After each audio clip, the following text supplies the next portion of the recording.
निर्मल महतो, विनोद बिहारी महतो, जयपाल सिंह मुंडा, रामदयाल मुंडा और कई नाम, ये लोग आंदोलनकारी फिर नहीं है। हजारों हजार लोग हैं जो झारखंड आंदोलन में अपना पूरा जीवन लगाया, नेतृत्व किया। आज उन सब लोगों को शहीद का दर्जा, सुविख्यात का कॉलम नहीं है। प्रशस्ति पत्र सौंपना चाहिए था, ना कि उससे आवेदन लेकर साइन कराएगा। अरे झारखंड का दिसुम गुरु है, वो झारखंड आंदोलन के लिए पूरा जीवन लगाए। आपका कहना है कि पैसा लेके आंदोलनकारी बना रहे हैं? हाँ, धड़ल्ले से हुआ है, सब जानता है। एक सम्मान पत्र भी लोग बेचा, कोई 2000 में बेचा सम्मान पत्र, उसमें भुवनेश्वर महतो भी साइन कर दिया। अगुआ कॉलोनी कांड 1980 में हुआ है और उसका डेट ऑफ बर्थ है आपका 1983 में। तो साला जब पैदा ही नहीं हुआ था तो अगुआ कॉलोनी कांड में कैसे चला गया? तो पैसा वाला धंधा अगर नहीं करते, हम समझते कि इतना गड़बड़ी नहीं होता और इतना फर्जी लोग नहीं आता। 25 साल बाद दिसोम गुरु शिबू सोरेन को सरकारी तौर पर आंदोलनकारी घोषित कर दिया गया। ये खबर आप लोगों ने सुनी, कई लोगों ने इसे उत्सव के तौर पर लिया, लेकिन हमारा ये मानना है, लोकतंत्र का ये मानना है, ये विडंबना है कि 25 साल लग गए गुरु जी को यह बताने में। सरकार के तंत्र को आप ऐसे समझिए कि वो कितना कमज़ोर है कि उसको यह बताने में 25 साल लगे गुरु जी आंदोलनकारी हैं। आवेदन देना पड़ा तब ये बात सामने आई। समझते हैं इस पूरे मामले को। हमारे साथ फिलहाल राजू महतो हैं और ये आंदोलनकारी हैं, अलग राज्य के झारखंड आंदोलनकारी हैं। हालांकि इनको पहले ही आंदोलनकारी घोषित कर दिया गया था, लेकिन प्रक्रिया वही है कि आपको आवेदन देना पड़ेगा। इनका कहना है कि ये विडंबना है, जो लोग मर गए हैं, झारखंड अलग राज्य आंदोलन के हिस्सेदार थे, फिर उनको कैसे आंदोलनकारी घोषित किया जाएगा। गुरु जी के साथ लगभग 2900-2800 लोगों को और वो सरकारी तौर पर आंदोलनकारी घोषित किया गया। बात करते हैं। पहले तो बहुत बहुत धन्यवाद समय देने के लिए। देखिए, अलग राज्य चिन्हितीकरण आयोग का जो नियमावली बना हुआ है, हम हर समय सवाल खड़ा किए कि सबसे पहले झारखंड सरकार के द्वारा चिन्हितीकरण आयोग का जो नियमावली जो बना हुआ है, वो नियमावली में पहले वार्ता करके उसको संशोधन कराइए। संशोधन में करके इस तरह से करिए कि झारखंड के जो सुविख्यात आंदोलनकारी हैं, शहीद आंदोलनकारी हैं, उसको भी कॉलम में लाइए। अभी निर्मल महतो मर गए, देवेंद्र मांझी मर गया, सीपी तिर्की मर गया, जोसेफ लुगिन मर गया, उस तरह से आपका उधर धनबाद के क्षेत्र में उधर कई लोग सब मर गया। तो उसको शहीद का दर्जा कब मिलेगा?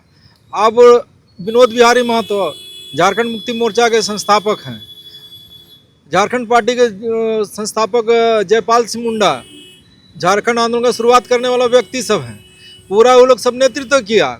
उसके तरह इन्हीं होरो हैं और भी बहुत सारे, इधर टेकलाल महतो से लेकर के सारे लोग हैं। कितने लोग हैं? हम समझते हैं हजारों हजार लोग हैं जो झारखंड आंदोलन में अपना पूरा जीवन लगाया, नेतृत्व किया।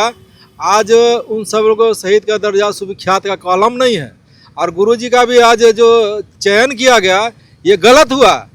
गुरुजी का घर में आंदोलनकारी चिन्हितीकरण का जो सदस्य लोग हैं और चेयरमैन को भी जाके उनको प्रशस्ति पत्र सौंपना चाहिए था, ना कि उससे आवेदन लेकर साइन कराएगा। अरे झारखंड का दिसुम गुरु है, वो झारखंड आंदोलन के लिए पूरा जीवन लगाए, उनका पहचान कौन नहीं जानता है।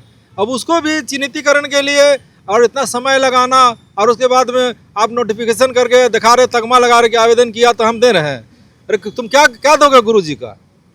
गुरु जी को देने लायक था तो आप लोग सब आयोग जाके सदस्य, सब तो झारखंड मुक्ति मोर्चा के वो सदस्य है, दोनों मुखिया जी आपका नरसिंह मुर्मू और भुवनेश्वर महतो और चेयरमैन साहब, इन लोग को होना ही चाहिए था कि गुरु जी के पास जाते, प्रेस मीडिया के सामने जा करके गुरु जी को सम्मानित करते, कहते कि सर ये प्रशस्ति पत्र है, ये लोग से आवेदन लेने की जरूरत नहीं है। जो अलग आंदोलनकारी चिन्हित आयोग में अपना नाम दर्ज करने के लिए आवेदन देना पड़ता है। अभी तो ऐसा ही कर दिया है लोग कि आवेदन देगा तब हम चिन्हित करेंगे। अरे गुरु जी को क्या चिन्हित करोगे? गुरु जी का भी आवेदन देना पड़ा था। हम लोग तो सब आवेदन किए, ठीक है, हम लोग आवेदन किए, चलिए हम लोग निचले स्तर के रहे हैं, लेकिन गुरुजी का को आवेदन अगर करना पड़ेगा और उसको चिन्हित करने के लिए ये लोग अगर टेबल से फाइल गुजरेगा, ये फाइल गुजरने का चीज़ है गुरुजी का। अरे गुरुजी को निर्मल महतो, विनोद बिहारी महतो, जयपाल सिंह मुंडा, रामदयाल मुंडा और कई नाम, ये लोग आंदोलनकारी फिर नहीं है, क्योंकि लोग तो मर गए हैं। तो फिर लोग कहाँ से आवेदन देंगे? तो सवाल उठता है कि अब एनी होरो का आवेदन कौन करेगा? जयपाल सिंह मुंडा का कौन करेगा? रामदयाल मुंडा का कौन करेगा? विनोद बिहारी महतो का कौन करेगा? टेकलाल महतो का कौन करेगा? और सीपी तिर्की का कौन करेगा? उधर आपका देवेंद्र मांझी का, वो सब कौन करेगा आवेदन? तो इनका आवेदन नहीं जाएगा तो ये लोग फिर नहीं आंदोलनकारी नहीं होगा तो क्या ये लोग के कहने से तो सब आंदोलनकारी होगा? अरे जनता के दिलों में ये लोग बसा हुआ है, समझे? आज गुरुजी को बताने की जरूरत नहीं है। गुरुजी का एक आदमी, इसीलिए हम लोग कहे कि आंदोलनकारी चिन्हितीकरण आयोग का जो नियमावली है उसमें व्यवस्था करिए। सुविख्यात आंदोलनकारी कौन होगा, शहीद आंदोलनकारी होगा, और आंदोलनकारी बाकी लोग कैसे होगा? और हम तो इस तरह से कहे कि वर्तमान में जो आंदोलनकारी आयोग का जो दोनों सदस्य और बाकी लोग जो कर रहा है कि वहाँ तो धड़ल्ले से पूरा दुनिया जान रहा है, साला पैसा दे रहा आंदोलनकारी बन रहा है। तो हम लोग तो कहे कि जितना फर्जीकरण हुआ है सब फर्जीकरण को रद्द करिए। हम तो वहाँ पर कहे, हम लोग नारा भी दिए कि कोई आंदोलनकारी छूटे नहीं लेकिन फर्जी जुटे नहीं। इस तरह से होता है कि आंदोलनकारियों का एक सम्मान होता है। अब उसका सम्मान में दाग लगाने का काम ये लोग कर रहा है। उसके सम्मान में आप लोग एक ऐसा व्यक्ति जो कभी झारखंड आंदोलन में रहा नहीं, कभी झारखंड बोला नहीं, जो कभी इसका दूर दूर तक झारखंड आंदोलन से कोई नाता नहीं था, वो लोग सब आंदोलनकारी डिक्लेयर ये लोग कर रहा है। क्या है, पैसा दिया आंदोलनकारी बन गया। अच्छा वही और शर्मनाक क्या हो गया, जो झारखंड का रहने वाला नहीं है वो लोग भी यहाँ आया तो वो लोग को भी झारखंड आंदोलनकारी बना दिया। तो कहने ऐसा लोग भी हैं, ऐसा लोग भी है। अरे देखा गया कि गुआ गोली कांड में हम भाग लिए हैं, लिखा है। और गुआ गोली कांड 1980 में हुआ है और उसका डेट ऑफ बर्थ है आपका 1983 में। तो साला जब पैदा नहीं हुआ था तो गुआ गोली कांड में कैसे चला गया था? तो ऐसा ऐसा भी चिन्हितीकरण में ऐसा हास्पद सब हुआ है कि अगर सही तरीका से, इसीलिए मतलब आंदोलनकारी चिन्हित आयोग, आपका कहना है कि पैसा लेके आंदोलनकारी बना रहे हैं? हाँ, धड़ल्ले से हुआ है, सब जानता है। सरकार के मंत्री से लेकर के आपका विधानसभा अध्यक्ष से मुख्यमंत्री से लेकर सब कुछ जानता है। तो ऐसा का फायदा हो रहा है कि ऐसे पैसा ले लेके बनाते रहे? फायदा ये हो रहा है कि आयोग के सदस्य लोग और उसका दलाल लोग, वो लोग जम के पैसा लूट रहा है। नहीं तो जो आंदोलनकारी जिसको चिन्हित किया जाएगा उसको क्या फायदा होगा? इस झारखंड आंदोलनकारी जो चिन्हित है तो कल के दिन में व्यवस्था का लाभ देने की दिशा में जो कदम बढ़ रहा है कि उत्तराखंड में सभी आंदोलनकारी को जेल जाने की बाध्यता हटा करके सबको वहाँ 7,000 8,000 मिल रहा है, दूसरा बहुत सा फैसिलिटी मिल रहा है। तीन लोग को भी लग रहा है कि एक आंदोलनकारी के रूप में हम लोग चिन्हित हो जाएंगे तो एक सम्मानजनक तगमा लगेगा और दूसरा जो व्यवस्था का लाभ मिलना वो लाभ भी मिलेगा। अच्छा, मैंने पेंशन उन्शन मान ली सरकार कभी लागू कर दिया तो मिलेगा। तो इसीलिए ये लोग क्या हो रहा है ना कि और कभी कभी तो क्या होता है, एजेंट लोग जो फर्जी आंदोलनकारी बनाने वाले लोग, कुछ ऐसा अखबार जिसको कोई नहीं पढ़ता है, उस अखबार में कोई मंत्री से मिल लेगा और देखा जाएगा कि मंत्री से मिले आंदोलनकारियों को 10,000 रुपये दिया जाएगा, जबकि मंत्री जी बोला नहीं है। लेकिन मंत्री जी के नाम से बयान डाल दिया और वो बयान को फिर व्हाट्सएप में डाल दिया और व्हाट्सएप में देखा आंदोलनकारी लोग को 10,000 मिलने वाला है, जल्दी जल्दी बनो और माल दो। इस तरह का धंधा यहाँ जम के चला है। मतलब आंदोलनकारी बनाने के लिए भी मैंने, जैसे जमीन दलाल होता है,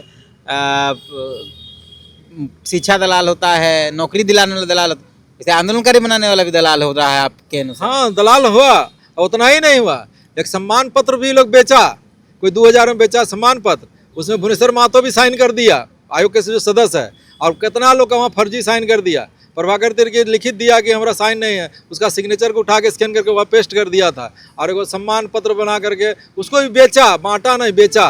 तो इस तरह से सम्मान पत्र कौन दे रहा है? सम्मान पत्र तो देना है सरकार को, और सम्मान भी देना है तो सम्मानजनक तरीके से और सम्मानजनक तरीके से और सरकारी स्तर से देना था। लेकिन ये आयोग के सदस्य भुवनेश्वर महतो वो कुछ एजेंट लोगों द्वारा अपना भी सिग्नेचर करके सबको बेचवाया, जम के, वो बांटा नहीं, बेचवाया। तो इस तरह से आयोग के सदस्य लोग भी जम के फर्जीकरण और गलत काम में इन लोगों की भूमिका है। आज भी सरकार अगर कार्रवाई करना हो तो करना चाहिए था इन लोग को, कि आंदोलनकारियों का एक बहुत बड़ा सम्मानजनक चीज़ था जहाँ ये लोग दाग लगाने का काम किया है। तो हम लोग अभी भी मांग किए हैं कि पूर्व विधायक, पूर्व सांसदों का एक कमेटी बनाइए और जितना आंदोलनकारी बनाए सबको सत्यापित करिए और जितना फर्जी आंदोलनकारी बने सबको रद्द करिए। और भुवनेश्वर महतो के द्वारा भी जो ये सब फर्जीकरण कराने में जो बढ़ावा दिया है उसका भी जांच करके उसमें भी कार्रवाई करिए। आपको कब मिला था आंदोलनकारी का दर्जा? अरे हम लोग तो चलिए विक्रमादित्य बाबू के समय में उसमें चयन किया था, हम लोग उसी समय आवेदन किए थे और 11 के बाद हम लोग आवेदन किए थे। उसके बाद हम लोग का 14-15 तक में हम लोग सब हो गया। उसके बाद में गुरुजी वाला में इतना लेट काहे लग गया? गुरुजी तो ही तो कह रहे हैं ना कि गुरुजी को आंदोलनकारी कहने का जरूरत है, जनता के दिल में बसते हैं और पूरा दुनिया जानता है। हम लोग तो कई बार कहे कि गुरुजी को विशेष सम्मान समारोह आयोजित करके सम्मानित करिए और सम्मानित करने के बाद में और भी आंदोलनकारियों को सम्मानित करिए। गुरुजी को ऐसा सम्मान होगा जी?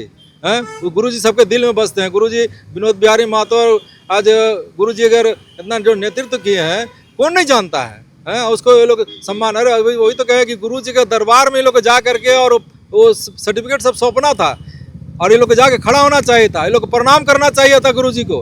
गुरुजी तो अब एक ऐतिहासिक पुरुष हो गए ना, उसको यही लोग का प्रमाण पत्र नहीं देगा तो गुरुजी को क्या कर लेगा? गुरुजी को पूरे जनता के दिल में बसते हैं, उसको कोई मिटा नहीं सकता है। हम लोग ये जानना चाहते हैं दादा, क्योंकि आपको आंदोलनकारी चिन्हित किया गया है 14 आसपास, और आप आंदोलनकारी रहे हैं, 14 में आपको सरकारी मान्यता मिल गई। हम लोग ये जानते 25 साल गुरुजी को चिन्हित करने में बाकायदा गुरुजी को आवेदन देना पड़ा, इसमें किसका दोष है? देखिए, हम इसीलिए कहे कि बार बार हम लोग आंदोलनकारी महासभा में भी गठन किए हुए से केंद्रीय अध्यक्ष हैं। हम उस हैसियत से सरकार को धरना करना, प्रदर्शन करना, या 18 दिन घेरा डेरा डाल करके भी बैठे और मुख्यमंत्री आवास का भी घेराव से लेकर के हम लोग कई कार्यक्रम किए। हम बार बार बोले कि सबसे पहले झारखंड सरकार हम लोग से वार्ता करे, वार्ता करने के बाद नियमावली में संशोधन करे। संशोधन इस तरह से करिए कि कई सुविख्यात आंदोलनकारी हैं, शहीद आंदोलनकारी हैं, और जो लोग अभी जो आंदोलनकारी लोग बहुत लोग मर गया, उसका आवेदन कौन करेगा? जो झारखंड आंदोलन में सब लोग निचले स्तर से लेकर सब है। इसीलिए हम लोग नारा दिए कि कोई आंदोलनकारी छूटे नहीं और फर्जी जुटे नहीं। तो गोली कांड में जो लोग मरा वो लोग आंदोलनकारी नहीं कहलाएगा? तो सवाल उठता है कि सही तरीका से चयन हो तब ना सब चीज़ आएगा। ये तो चयन करने का जो प्रक्रिया है ना, वही पूरा गलत है। हम तो अभी क्या प्रक्रिया है और क्या विरोध है आपका, और आप लोग कैसे चाहते हैं? देखिए, अभी क्या प्रक्रिया? अभी देखिए, भारतीय जनता पार्टी के नेतृत्व में जो सरकार बनी थी 2011 में, तो उन्होंने कह दिया कि जो जेल गया है वो नियमावली बना दिया कि जो 3 महीना जेल गया, 6 महीना जेल गया, 2 साल जेल गया, इस तरह जेल गया तो उसी को हम जेल मानेंगे, या केस मुकदमा वाला है तो उसको हम मानेंगे। तो उस तरह से वो एक क्राइटेरिया के तहत में अपना चुनाव कर रहे थे। हेमंत बाबू को हम लोग बहुत बहुत धन्यवाद देते हैं कि हेमंत बाबू नियमावली में शिथिलीकरण किए कि एक डुगडुगी बजाने वाले को भी हम आंदोलनकारी मानेंगे, और निचले स्तर के भी जो आंदोलनकारी है उसको भी कैसे समाहित किया जाए। तो एक नियमावली में वो थोड़ा उदारीकरण करके थोड़ा नियम में थोड़ा ढील दिए। नियम में ढील दिए तो उसमें क्या हुआ कि जो एक एक आंदोलनकारी जो नीचे स्तर से है उसको समावेश करने का जरूरत था। तो आज भी असली आंदोलनकारी अभी भी समावेशित नहीं हुआ, और फर्जी लोग पैसा जो दिया वो लोग का नाम समावेश हो गया। तो हेमंत बाबू के यहाँ दोष नहीं, दोष है यहाँ जो फर्जीकरण करने वाले लोग और आयोग के जो दोनों सदस्य हैं वो पूरे जिम्मेवार हैं कि वो लोग पूरा फर्जीकरण में, अगर ये पैसा वाला धंधा अगर नहीं करते हम समझते हैं कि इतना गड़बड़ी नहीं होता और इतना फर्जी लोग नहीं आता। इसीलिए हम लोग कहे हैं कि पूर्व सांसद विधायकों का एक कमेटी बनाइए और सबको सत्यापित कराइए, और सत्यापित करके जितना फर्जी है सबको हटाइए और उसको कार्रवाई करिए।